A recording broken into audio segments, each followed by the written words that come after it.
I'm Christina, 37, female, and today I'm sharing a testimony, a warning tale about how sometimes the people closest to us can hurt us the most.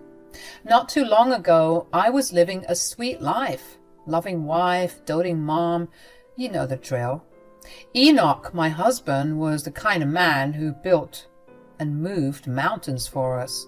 We were on top of the world, living in our own little empire of estates. Life was good for all of us. But as they say, sometimes life throws you curveballs. This was less of a curveball and more of a wrecking ball, though, because none of us were expecting this. When I was 30 and Enoch was 33, the big C word knocked on our door. Cancer. Leukemia, to be precise. It hit Enoch like a freight train, and our whole world shattered. The man who built mountains for us was now facing one he couldn't conquer. See, Enoch was a workaholic, always pushing himself to provide for his family. Although I told him to slow it down, he would never listen. It wasn't in his nature to be stagnant or still. He was always coming up with the next business venture or product to sell. I gotta keep going, Christina. Oh, you're just like that man from that musical. Hamilton? Yes, him. Didn't he work himself to death or something? He got shot, babe. Okay, but he was working non-stop, right? I don't want you to end up like that. Don't worry, darling. Everything will work out for us. Yeah? That conversation isn't so funny looking back at it now. Little did we know that his relentless pursuit of greatness would weaken his defenses, leaving him vulnerable to something as sinister as leukemia. The news hit us like a ton of bricks, and we were left grappling with the harsh reality. Now, the average life expectancy after a leukemia diagnosis is a mere 5 years. Every tick of the clock felt like a countdown, urging us to cherish every precious moment we had left. Our daughters and I became experts in the art of making the most out of every laugh, every shared meal, every stolen moment of joy, all to shield Enoch from the stress that could further stress him out. We built so much love around him, determined to face this battle together. Now, despite the storm brewing within the family, we did our darndest to keep our spirits high. Enoch, bless his soul, became our guiding light. Even as he endured the harsh treatments, it was he, the one battling the illness, who could brighten our days. His laughter echoed through the house, a reminder that love and joy could thrive even in the darkest of times. Nights were our sanctuary. When the world outside our windows was silent, Enoch and I would crawl into bed, seeking solace in each other's company. We'd talk the night away, reminiscing about the old times, the moments that shaped us into the family we were. It was during these conversations that I learned the true strength of a loving partnership, and I will forever be grateful for those nights.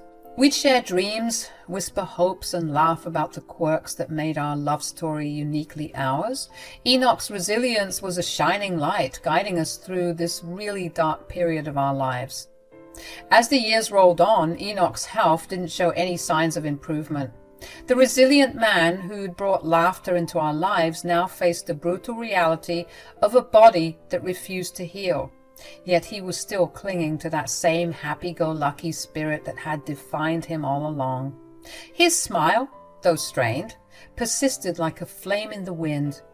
Inevitably, the time came when Enoch had to be in full-time intensive care.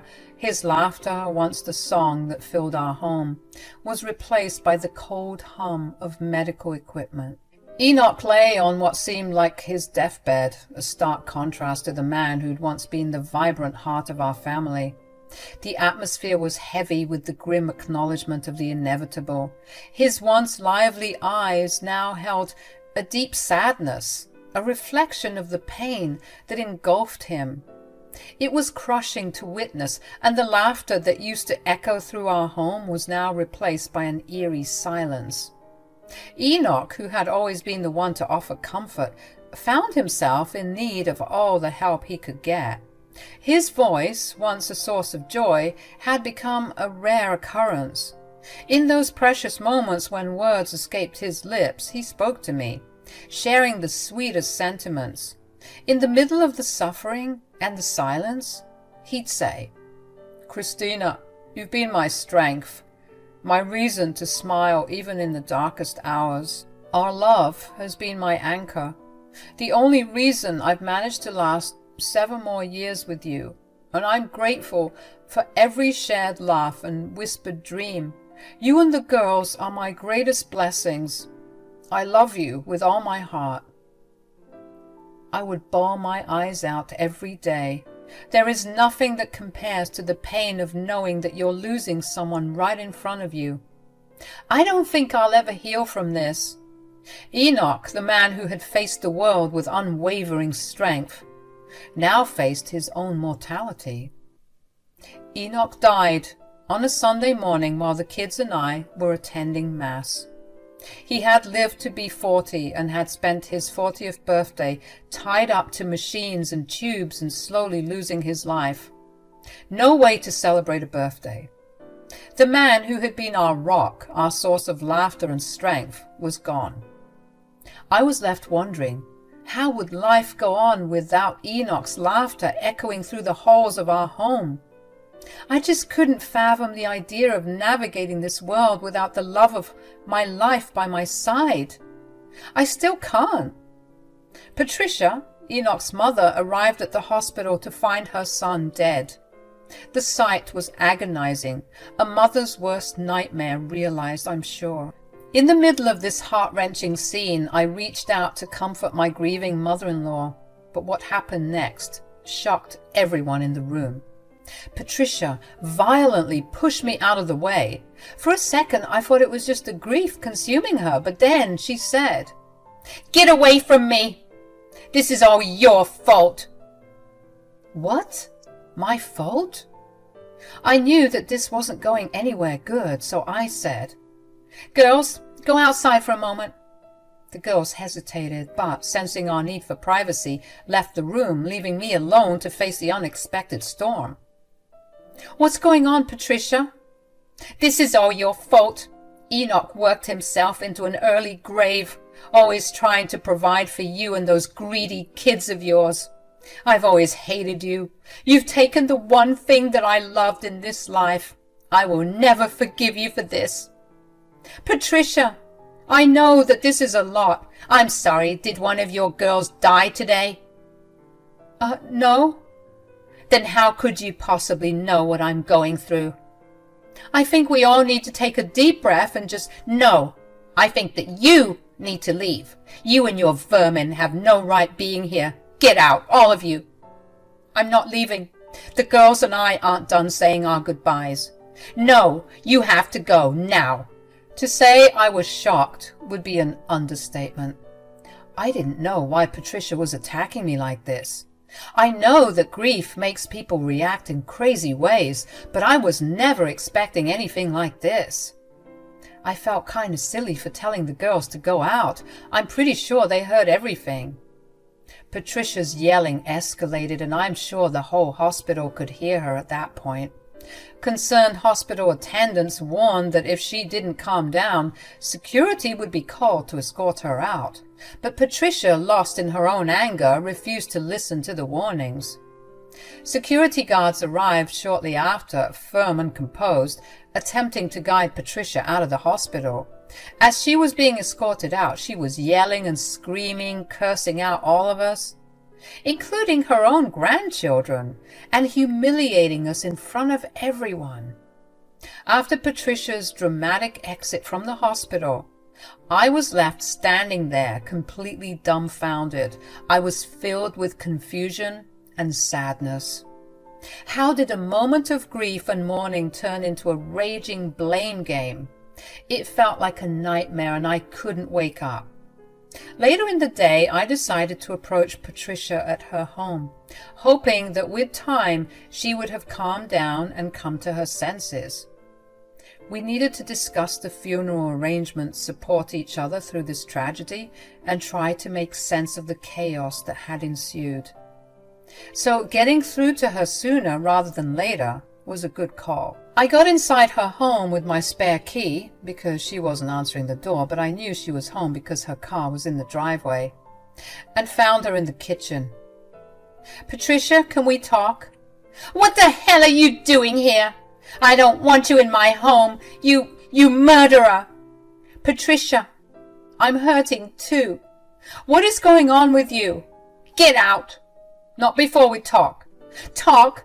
What's there to talk about? My son is dead because of you." I might have let this whole blame game slide at the hospital, but not any longer. It was getting out of control, and I couldn't understand why she was fixed on me as the cause of Enoch's death. "Patricia, please. I loved Enoch as much as you did. Blaming me won't bring him back. We need to support each other through this, not tear each other apart. I know you're hurting. Let me get you some tea and we can start to talk about the funeral." "I don't want you at the funeral." I couldn't believe what I was hearing. My heart ached with grief for Enoch, and now I had to endure this crap from his own mother, like going through all of this wasn't enough. "Why do you keep saying that? What do you mean?" "I mean exactly that. You are not allowed to come to the funeral because you are the reason for his death. Now get the hell out of my house." After this big fight with Patricia, first at the hospital and now in her home, I felt like crap. Grief was already hitting hard, and now I had to deal with my mother-in-law accusing me of something I didn't do. I drove home in total silence, my mind all over the place. When I got back home, I put on a fake happy face for my daughters and said everything was cool. But inside, I was actually scared. I just didn't get why Patricia was treating me like garbage all of a sudden, and I had no clue what she'd pull next. The next morning, I woke up to a message in the family group chat. Patricia officially banned me from the funeral, as well as said that the funeral would be happening on the weekend.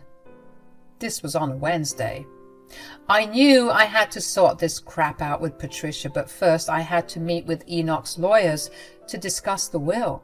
I wasn't even in the mood to go because going in that office would make everything seem so real, like he was truly gone. But I had to do what was right to protect me and my family. I had to step up.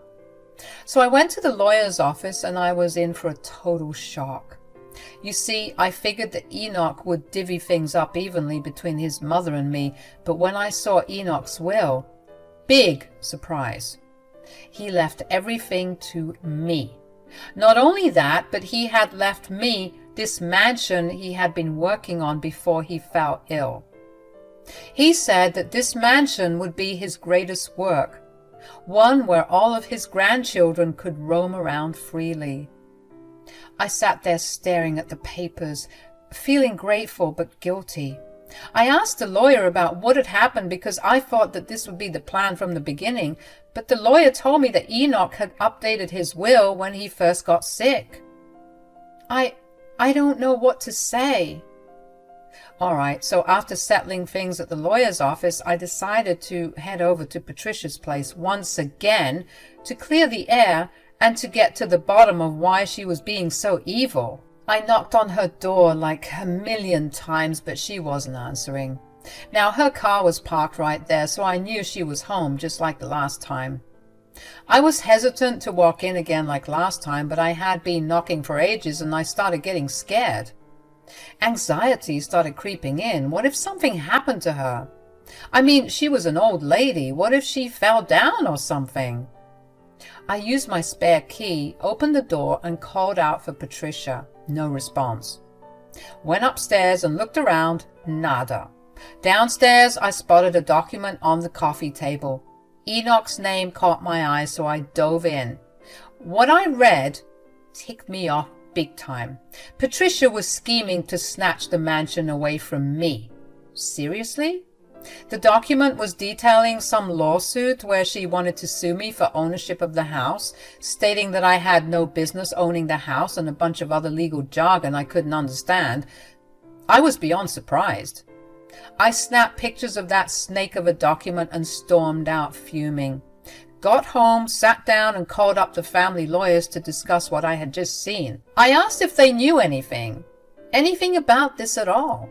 They were clueless. But one of them mentioned a past convo between Patricia and Enoch about the mansion. Apparently, according to him, Patricia begged Enoch to hand the house over, telling him he had enough houses as is, but he shut her down. Back then, he chalked it up to just typical family banter, you know. But with this context, and after telling them how she forbade me from attending the funeral, it seemed like Patricia had some grand plan in the works. I thanked the lawyers and decided to confront Patricia. I called her since she clearly wasn't at her house. After 3 calls in a row, finally she picked up. "Ugh, what do you want?" "I'm doing good, thanks for asking. You know, that's what normal people say when they pick up the phone. Stop bothering me. You want to send me to an early grave just like you did with my son? You're stressing me out. I have a funeral to plan, which you're not invited to. Need I remind you? So stop asking, because I know you've come to bother me about that. Patricia, we need to talk about this lawsuit I found in your house. What's the deal?" She played dumb at first, but I wasn't falling for it. Then, after some prying, she finally spilled it. She felt entitled to the mansion and thought it should have been hers from the get-go. She claimed Enoch promised it to her way back, and that it was rightfully hers. I wasn't buying it. Enoch and I talked about the mansion, and he wanted it to be ours. That was always the plan, a family thing. So I called Patricia out on her lies and told her about what the lawyer said, and she started acting all flustered. Silence on her end, and then Patricia tried to twist it, saying Enoch changed his mind, or maybe he didn't tell me everything. She was desperate. I shot back and told her that this wasn't going to fly and that Enoch's wish was for us to have the mansion together. Patricia got defensive, accusing me of greed and emphasizing that I didn't deserve the house because I was the reason Enoch died. I hung up. There was no point arguing with someone who was not even in the same reality. And I realized the truth at that moment. The reason why she wanted to paint me out to be the bad guy. I called the lawyers again, gave them the rundown, and they said they'd look into it. They assured me that Enoch's will was solid, that Patricia didn't have a leg to stand on, and that any judge she tried to bring this case to would probably yell at her for wasting their time. Still, the whole thing left a nasty taste. Patricia was not the woman I thought she was. Now, with the funeral around the corner, I had to brace myself for whatever she'd pull next. The weekend rolled around and it was time for Enoch's funeral. I sent the girls ahead with their aunt, telling them I'd join later. The plan? To catch Patricia off guard, make her think I wouldn't show. Just before the funeral kicked off and everyone was settled, I had arrived at the venue, perfectly timing everything, and walked in, throwing everyone, especially Patricia, for a loop. She made a big show of telling everyone I wasn't welcome. But here I was, defying her dramatic proclamation. Patricia was in the middle of her over-the-top eulogy, shedding what seemed like buckets of fake tears. "My sweet baby boy, oh, how I'm going to miss you." Everyone else might have been buying it, but I couldn't care less. I strolled up to the podium, wiped the mic from her hands, and began to speak. I began by sharing my love for Enoch and told the folks gathered there that there's no way I'd miss his funeral, even if it meant losing everything I've ever had. Tears were rolling down my cheeks, but I powered through it, recounting the precious moments I shared with my husband and sharing them with his loved ones. But as my speech neared the end, I decided it was time to address the elephant in the room. I looked straight at Patricia and laid it out. "Patty, I know you've got your own version of reality, accusing me, blaming me for everything, At first, I thought you were just going crazy from the amount of grief you had. But let's get one thing straight. Enoch loved me, and he wanted us to share everything, including this mansion that you're so obsessed with. His will says it all, and I've got the documents to prove it. Some folks looked shocked, others just uncomfortable. Patricia was fuming, but I didn't back down. I told everyone how Patricia tried to rewrite the story, turn me into the villain, so that suing me for the house would make things easier for her. I mean, if she could blame me for Enoch's death, she could twist anything and everything she wanted in her favor. Maybe she thought I would give her the house to shut her up, or out of shame or guilt as she was trying to gaslight me. Whatever her reasons were, I wasn't having any of it. That's ridiculous. You think I would do all of this just for a house? After seeing your true colors, yes. Yes, I do. I proceeded to share the document I had on the family group so that people in the pews could see that this was her plan all along. I revealed what the lawyer told me about Patricia being angry when Enoch wouldn't give her the mansion. People in the crowd began murmuring in disappointment, with some of Christina's siblings scolding her for what she was doing. This is when she started to crumble, making excuses and saying that she was just upset because she wanted at least something left behind for her in the will. So that's all you were worried about, the stuff? Not the fact that your own son died a terrible death? No, that's not it. At all. Then why are you trying to pin the blame on me, huh? Why do you insist on suing me for the house? Because, save it, Patty. Everyone can now see who you truly are. I'm just glad that Enoch isn't here to see it. It would completely crush him. I finished my speech, handed the mic back like the boss I am, and walked to where my daughters were sitting and hugged them. I could feel Patricia's angry glare burning holes in my back, but I didn't let it get to me. She looked more embarrassed than anything, and I was glad that she was feeling that way because how she treated me was awful. Enoch deserved better, and I was going to make sure his memory was respected, no matter what Patricia threw my way. Naturally, after laying it all out for Patricia, the funeral proceeded with a thick layer of awkwardness and tension. The pastor took over, sharing some Bible verses and trying to bring back the somber mood. But after my little speech, it was clear things wouldn't be the same, and I got the people talking. After the burial and service, it was time to meet at Patricia's house so people could get some refreshments and continue to mourn. I was about to take my girls with me and go back to our home, since we clearly weren't welcomed after that debacle, but something strange happened. I noticed a bunch of people coming up to me. They asked if we could continue the memorial at my home instead of Patricia's. Apparently my words resonated with them, and some even shared stories about sour encounters with Patricia, saying her antics were shocking but unfortunately not surprising. They apologized for Patricia's behavior, expressing their support for me and the kids. Patricia finally noticed people rallying to my side and got furious. She tried to redirect them to her house, but they weren't having it. My friends and family decided they'd rather be at my place. Patricia stormed off, feeling defeated and embarrassed, I'm sure. And honestly, I couldn't have cared less. This was about Enoch and honoring his memory, not about Patricia's ego trip. At my house, we continued the memorial. People shared stories, laughed, and cried. It was a beautiful mess of emotions, but it felt right. Patricia's attempt to control the narrative had failed, and the truth was out there for everyone to see. I couldn't help but feel grateful for the support from those who believed me.